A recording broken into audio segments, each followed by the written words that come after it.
A childish prank turns into a huge medical response after a student releases pepper spray inside of a Northeast El Paso elementary school. Good evening, everyone. I'm Shelton Dodson. And I'm Pmaese. The incident happened at Desert Air Elementary School just off of Dyer. CBS 4 at 5:30's Megan Lopez joins us live from there and shows us how many students needed medical treatment.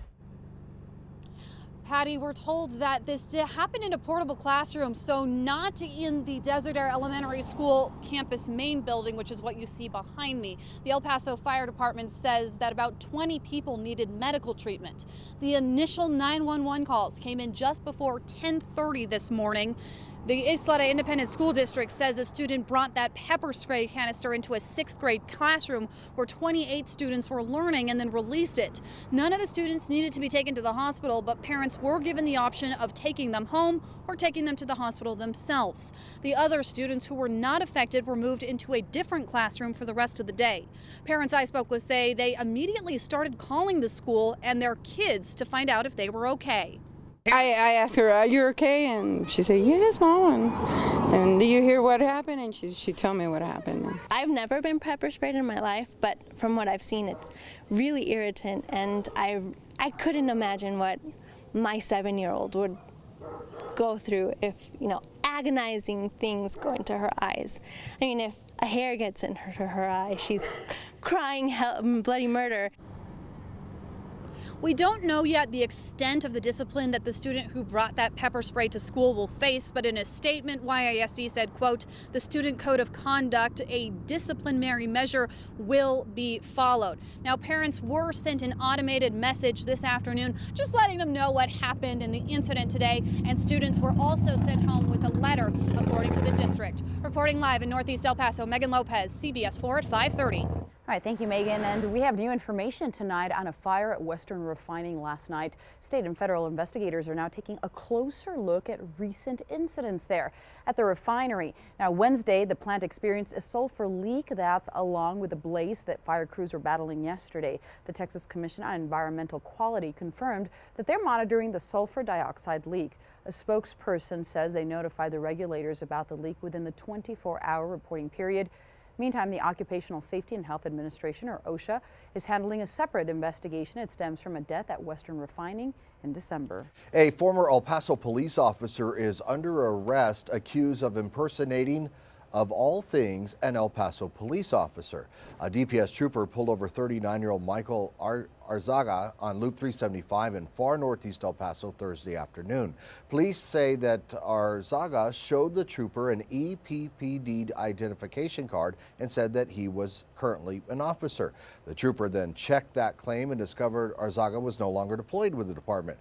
Turns out he resigned back in 2011 and pled guilty the following year to tampering with government records. 4,000 people that were hoping to make it to the United States in the next month, and now I have no idea how they're going to be treated. Cubans now coming through El Paso will be getting different treatment as far as benefits. That's compared to how fellow Cubans who came through the borderland last year. Now, this comes after Homeland Security announced it has ended a long-standing policy that gives them a fast track to stay in the United States. CBS 4 at 5:30's Lachey Wesley shows us what this means for Cubans who are currently in the Sun City. San Pablo Lutheran Church in the Lower Valley helped hundreds of Cuban refugees who came to El Paso last summer. 3 families are still staying here. They're on a path to legal residency, but many of their friends and family members won't be able to do the same. Odalis Medina left Cuba in 2015. She traveled to Ecuador, then Colombia, then Panama. From there, she came to Mexico and came to El Paso from Ciudad Juarez. She says it took her more than a year to get here. The U.S. had a policy that allowed Cubans who arrived at U.S. land ports to get immediate legal status. They could apply for financial assistance and get a green card after living in the U.S. for a year. Mi vida es totalmente diferente. My life has been totally different, very different, a lot of change. I feel very blessed because a lot of things have happened in my life, and I feel very satisfied. Yesterday, that policy ended. Melissa Lopez is with Diocesan Migrant and Refugee Services. She says the organization assisted more than 300 Cuban immigrants who came to El Paso last summer. Lopez said Cubans will be treated the same as immigrants from other countries. She had been told about 4,000 Cubans were planning to come to El Paso next month.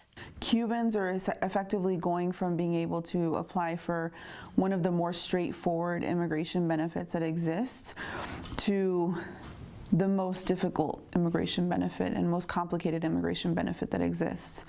Medina was expecting her friends to join her in El Paso. Now she's not sure if she'll ever see them. Medina tells me she's hopeful that Donald Trump's administration will reverse this decision. She is hopeful that other Cubans will be able to come to the U.S. like she did. Reporting in the Lower Valley, Lachey Wesley, CBS 4 at 5:30. Police in Las Cruces have arrested a man there accused of a crime that kind of resembles the town's Wild West days. Officers say DeWitt Powell's pistol whipped his neighbor last night and fired off a couple of rounds as well. This happened right where Idaho turns into Avenida de Mesilla. Now, the victim was not hit by the gunfire, but he does have injuries to his face from being pistol whipped. Powell is initially being held without bond. The mild weather and calm conditions that we've been enjoying may be coming to an end soon. Getting a live look around the area, still way above average, 66 throughout the area. Winds are calm, but look at those gray skies. That is an indication of the change that is to come starting tonight, overnight into tomorrow. What do you need to prepare for? Let's go ahead and take a look at radar across the country. There we see some cold air, and as we zoom in, we're still above average in El Paso, Las Cruces, 68, 57 in Las Cruces, but opening things up, a lot of moisture just west of us when storms will begin to move in. I'll talk more about that coming up in your full forecast. All right, thank you, Patty. A warm meal is causing a hot mess on North Mesa Street. It's because thousands of people are hitting the drive-through line for a final taste of tradition. CBS 4 at 5:30's Thomas Hoppo live tonight outside of the iconic Charcoaler Drive-In.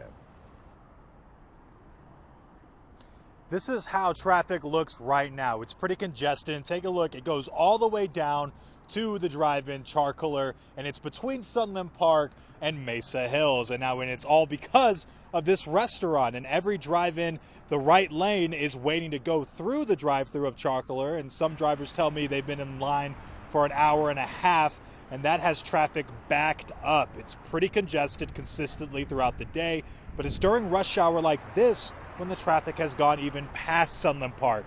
But despite all of this congestion, people are still making a long pit stop to get a bite to eat. Oh, it's pretty bad. There's some angry people on the road. But, I mean, it works. I don't know. People are going around and putting their hazards on, and I don't know. I guess it's worth it. We're trying to stay as close as we can so we can go into this restaurant. If you're heading towards downtown on Mesa Street, be sure to drive in either the middle lane or far left lane before you hit Sunland Park. But it appears that traffic could look like this until the Charcoaler is officially closed at the end of the month. But we want to show you guys something. If you are going to get in this line, be courteous to people that are parked in. Now check this out. Don't be like this driver over here who has this exit lane blocked off for people to get out of this apartment complex. And this is actually where our unit is right here. This is our CBS 4 unit, and we're actually going to be stuck in here until people will let us out.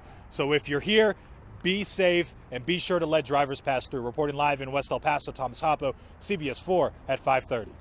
As you know, I drive right by there 4 times a day, coming to work and then going to dinner and everything else. The line has been like that solid all this week. It's crazy. No, I know. I drive through there too. They're going to want to stay open now. I know, right? It's a good way to market your restaurant. I was going to say, like, good for Thomas calling out those drivers who are blocking people in. Yeah, but he can just go get himself a burger though and be happy. That's right. Coming up, starting them young, the fun way UTEP is using to introduce some Socorro ISD students to science-related fields. Da-da-da, da-da-da. Why the shot heard around El Paso is also turning heads all around the sports world tonight. Plus, a change to the online exchange. A huge announcement from the Department of Defense that will benefit millions of veterans who shop online. Our call for service report is next on CBS 4 at 5:30. A play on words. Well, if you're one of this country's millions of honorably discharged veterans, there's some great news for you when it comes to online shopping. Today, the Department of Defense announced limited online military exchange shopping privileges are coming for veterans. Fittingly, they will take effect on Veterans Day, November the 11th. Veterans can use the online exchange to purchase just about anything they want to, and often at discounted prices. Some of the things vets cannot get online, however, will be uniforms and, of course, alcohol and tobacco products. UTEP is encouraging some Borderlands students to learn more about science, technology, and engineering, and they're doing it with a pretty fun twist. Today, 350 elementary and middle schoolers from the Socorro Independent School District visited the UTEP campus. This is part of the Tech-E program that was launched at UTEP a couple years ago. The hope is to engage students in arts and technology at an early age. So this morning, kids worked on building and programming their own Raspberry Pis. So the earlier we expose them to those types of experiences, the more concrete they can be in about, this is really what I want to do. As I said, program started a couple of years ago, and it is aimed at kids who are deemed to be at-risk students. A local bike dealership is making paying it forward extra fun. Today, the United Blood Services began its big blood drive event there. The event's happening at the Barnett Harley-Davidson locations in El Paso and Las Cruces. The bike shop is holding several raffles for those who are heading out to donate. There will be raffles for the military and raffles for bikers, along with the big prize. This year is different. We have more prizes. We have a Cowboys flyaway.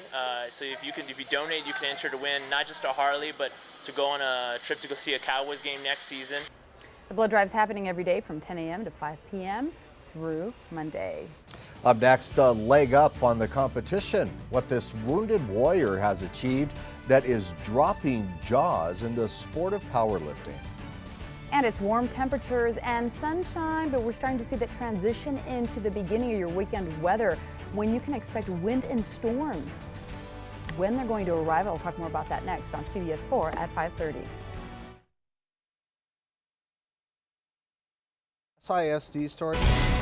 You may have had to check your calendars today. Yes, it is January. Yes, it is winter, but with temperatures like these in the 70s, doesn't feel like it. Average is 57 degrees. Big change starting tonight, though. Still, current conditions right now, 68, 56 in Las Cruces. Winds are calm. However, we are sitting under high pressure right now. This system, though, eventually is going to push in moisture starting tonight. Chance for rain showers starting this evening, eventually as this precipitation treks east. So for tonight, you will begin to see that change. It'll make it feel more like winter. We're beginning to see that cloud cover. Las Cruces has a stronger chance for storms tonight, tomorrow in El Paso. And then if you have outdoor plans, you certainly want to have an umbrella with you. For tonight, 50 degrees with a 20% chance of rain in your forecast and some gusty conditions as winds also blow into town. 45 degrees in Las Cruces, 20% chance for storms, also some gusts there. And then your next 48 hours, here's the change that I was talking about. That'll make it feel more like winter in the borderland. 65 and windy tomorrow with a 70% chance of storms. 60 on Sunday, 70 and 70 in Las Cruces, and also much cooler conditions. Eric. Thank you, Patty. Well,